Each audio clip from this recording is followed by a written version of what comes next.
मुगल सल्तनत अपने उरूज पर दुनिया की सबसे बड़ी माशियतों में से एक थी। इसका ज़वाल सिर्फ एक सबब की वजह से नहीं हुआ, बल्कि दाखिली कमज़ोरियों और ख़ारजी हमलों का एक मजमुआ था। मुगल ख़ानदान का ख़ात्मा एक रात में नहीं हुआ, बल्कि ये तकरीबन 150 साल पर मुहित एक तवील ज़वाल का अमल था। औरंगज़ेब की वफ़ात 1707 के बाद आने वाले तकरीबन तमाम बादशाह कमज़ोर, ऐश परस्त और नाअहल थे। मुग़लों में जानशी का कोई वाज़ेह उसूल नहीं था। हर बादशाह की वफ़ात के बाद उसके बेटों और पोते पोतियों में तख्त के लिए खूनरेज़ जंगें छिड़ जाती, जैसे दारा शिकोह और औरंगज़ेब की लड़ाई का तसलसल। इन जंगों ने न सिर्फ ख़ानदान को कमज़ोर किया, बल्कि सल्तनत के ख़जाने और फ़ौज को भी तबाह कर दिया। 18वीं सदी के अवाइल में सैयद बरादरान नामी 2 दरबारियों ने बादशाह साहस का किरदार अदा किया और अपनी मर्जी से बादशाहों को तख्त पर बिठाया और उतारा।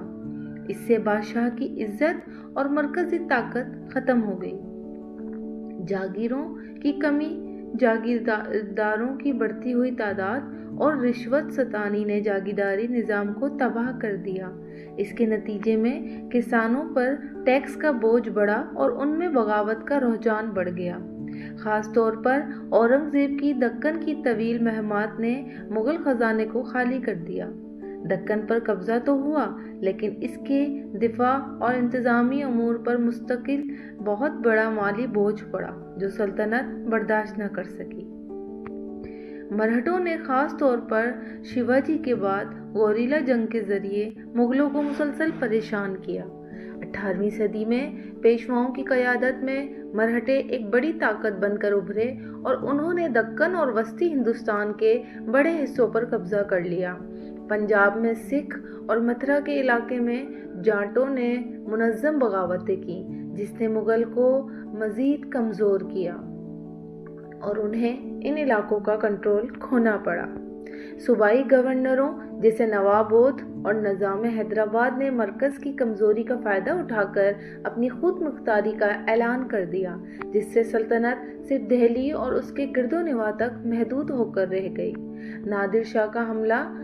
ईरान के हुक्मरान नादिर शाह ने 1739 पर दिल्ली पर हमला किया और मुग़ल फ़ौज को आसानी से शिकस्त दी। इसने दिल्ली को बेरहमी से लूटा और तख्त ताऊस और कोहिनूर हीरा ले गया। इस हमले ने मुग़ल सल्तनत की रही सही माशी और फ़ौजी कमर तोड़ दी। नादिर शाह के बाद अहमद शाह अब्दाली ने कई बार हमले किए, जिससे शुमाली हिंदुस्तान में मज़ीद तबाही फैली और मुग़लों का वक़ार हमेशा के लिए ख़त्म हो गया। झगड़ों का फ़ायदा उठाते हुए बरतानवी ईस्ट इंडिया कंपनी ने तिजारत से सियासी असर व रसूख में कदम रखा। 1757 में प्लासी की जंग और 1764 में बक्सर की जंग में अंग्रेज़ों ने अहम हिंदुस्तानी हुक्मरानों को शिकस्त दी, जिसके बाद वो बर्रे सगीर की सबसे बड़ी सियासी और फ़ौजी ताकत बन गए।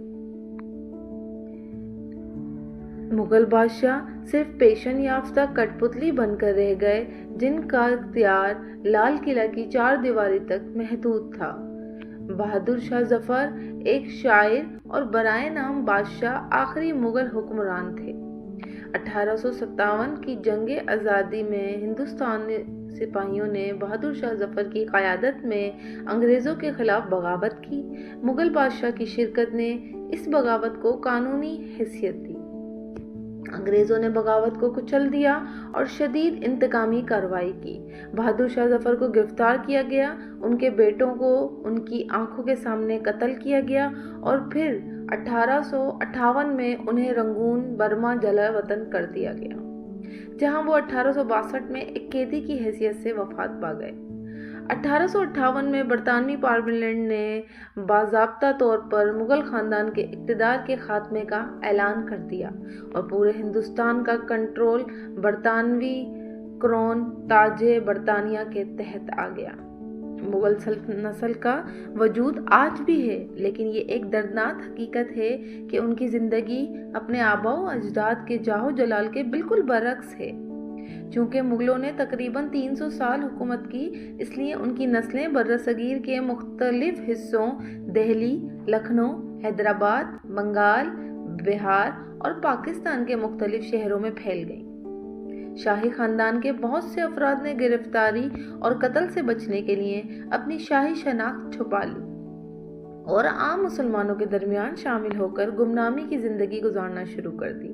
آج ان کی اکثریت عام لوگوں کی طرح زندگی گزار رہی ہے اور کئی تو انتہائی غربت میں ہیں۔ ان کے پاس نہ وہ دولت ہے اور نہ وہ زمینداری جو کبھی ان کے آباء و اجداد کی تھی۔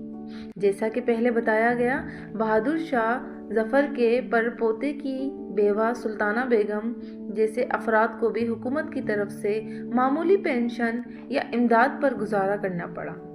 کئی افراد آج بھی یہ دعویٰ کرتے ہیں کہ وہ مغل خاندان کی سیدھی نسل سے ہیں، خاص طور پر حیدرآباد، کولکتہ اور دہلی میں، تاہم ان میں سے بہت کم ہی اپنی شاہی شناخت کو سرکاری طور پر ثابت کر پاتے ہیں یا انہیں کوئی خاص سماجی مقام حاصل ہوتا ہے۔ مغل خاندان کی سلطنت 1858 میں ختم ہوئی، لیکن ان کی نسل کے لوگ جنہوں نے اپنی ماضی کی شان و شوکت کھو دی ہے، آج بھی ہمارے درمیان موجود ہیں۔